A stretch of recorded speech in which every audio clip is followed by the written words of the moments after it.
Media map के नए episode में आप सबका स्वागत है।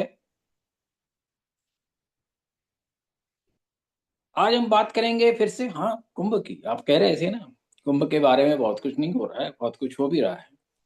तो हम भी उसी उसमें कुंभ में आज जो कुछ हो रहा है उस पर बात करेंगे। कुंभ में धर्म की बातें होती हैं, धर्म की राजनीति होती है।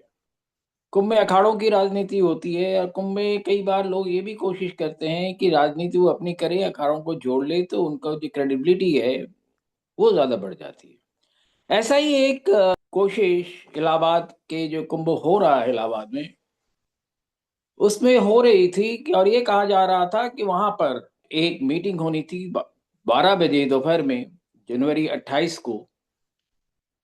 और उसमें धर्म संसद में एक नया काम किया जाना था। क्या काम किया जाना था? एक सनातन बोर्ड की गठन की बात हो रही थी। क्यों सनातन बोर्ड की क्या जरूरत है?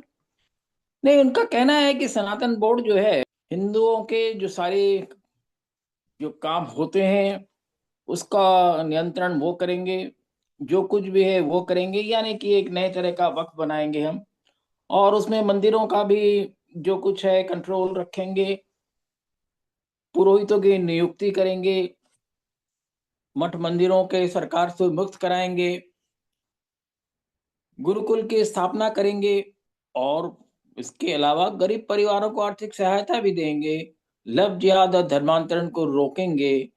और साथ में सबसे बड़ा जो एजेंडा था सनातन बोर्ड का, कि सारे मंदिरों को सरकार के नियंत्रण से छुड़ाएंगे और एक नए प्रकार के नियंत्रण की व्यवस्था करेंगे। अब आज जब ये मीटिंग होनी थी, अखाड़ा परिषद जो है, आपको बता दूं, अखाड़ा परिषद जो है प्रमुख जो 13 अखाड़े हैं उनका एक परिषद है। और कुंभ मेले में जो कुछ भी धर्म के विषय में निर्णय होता है ये अखाड़ा परिषद करती है, और अखाड़ा परिषद के बिना कुछ हो नहीं सकता है वो, क्योंकि अखाड़े ही जो है ये माना जाता है कि धर्म के रक्षक है। अब ये सब जब चीजें हो रही थी तो अखाड़ों में भी हलचल हुई कि कुछ बातें हुई, और क्यों हुई सारी बातें भी स्पष्ट नहीं है। पर अखाड़े जो है आखिरी मिनट पर अखाड़ा परिषद ने कहा कि वे इस सनातन बोर्ड के और ये जो धर्म संसद आज हो रही है उससे उन्होंने पार्टिसिपेट करने से मना कर दिया। दूसरी तरफ से कहे तो उन्होंने अपना किनारा कर लिया। क्यों किया? बहुत सी वजह हो सकती है। काफी दिनों से कुछ एक कि जो समूह है हिंदुओं का वो कह रहा था कि सरकार के नियंत्रण से मंदिरों को मुक्त कराना चाहिए। फिर वो भूल गए कि चाहे वैष्णो देवी मंदिर हो, चाहे तिरुपति का मंदिर हो, या हिंदुस्तान के तमाम मंदिर हो, उनमें जो अव्यवस्थाएं थी, पहले तो श्रीनगर तो नहीं, पर कटरा से या जम्मू से कटरा जाना और कटरा से वैष्णो देवी जाने के लिए तरह तरह के लोगों को परेशानियां होती थी, जिसको 1989 में जब जगमोहन जी वहाँ के गवर्नर थे, उन्होंने एक श्राइन बोर्ड ट्रस्ट बना के उन चीजों को सुलझाया। इसी तरह तमाम और मंदिरों में भी इसी तरह से हुई है, और सरकारी व्यवस्था की वजह से बहुत सारी चीजें सुधरी। पर उसकी वजह से बहुत से लोगों को परेशानियां भी हुई। वो नहीं चाहते हैं कि इस तरह की कोई व्यवस्था हो जिसमें कि वो अपना काम धंधा नहीं कर सके।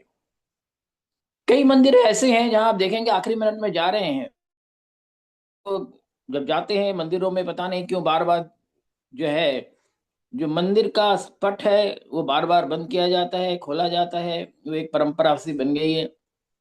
और जब ऐसे होता है तो अचानक वहां बड़ी हलचल सी मस्ती है, और उस बीच में जो है कई लोगों की जेबें वगैरह कट जाती हैं। इन सब व्यवस्थाओं को भी जब सरकार के नियंत्रण में आई तो उसमें सुधार आया।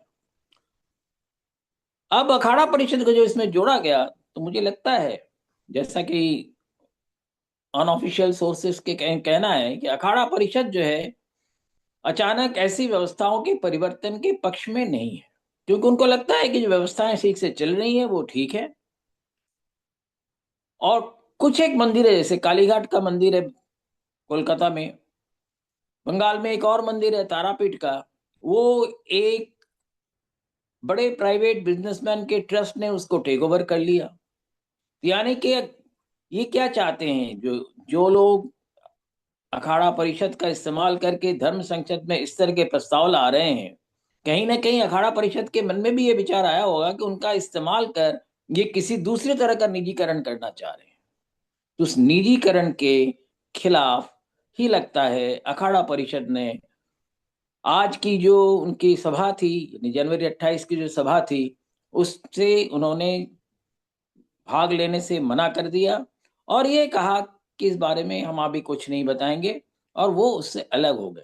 मैं समझता हूं कि ये एक अच्छी बात हुई, क्योंकि किसी भी हालत में जो सरकार ने जो व्यवस्था बनाई है, हर जगह बहुत उचित व्यवस्था बनी हुई है, और उस व्यवस्था में कुछ सुधार हो सकता है, सुधार हर वक्त किया जा सकता है, उसमें कोई बात नहीं है। पर सरकार के नियंत्रण से लाकर किसी व्यक्तिगत ट्रस्ट के अधीन या किसी व्यक्तियों के अधीन करना, मैं समझता हूं ये कहीं भी उचित नहीं रहा। कई तीर्थ स्थलों पे देख चुके, मैं नाम यहाँ नहीं लेना चाहता, और कई जगह मैंने ये भी देखा जहां भी इस तरह की सरकारी व्यवस्था है, उसमें थोड़ी-सी परेशानी ये होती है कि सरकारी व्यवस्था जब होती है तो ढंग से क्यूइंग होती है और इस तरह से ढंग से पूजाएँ होती हैं, तो उसमें जो गड़बड़ी करना चाहते हैं, वो गड़बड़ी नहीं कर पाते हैं। तो ये जो एक नया शुरुआत करना चाहते थे कि मंदिरों का निजीकरण, उसको अखाड़ा परिषद ने उसको करने से अप्रत्यक्ष रूप से उसे मना कर दिया। ये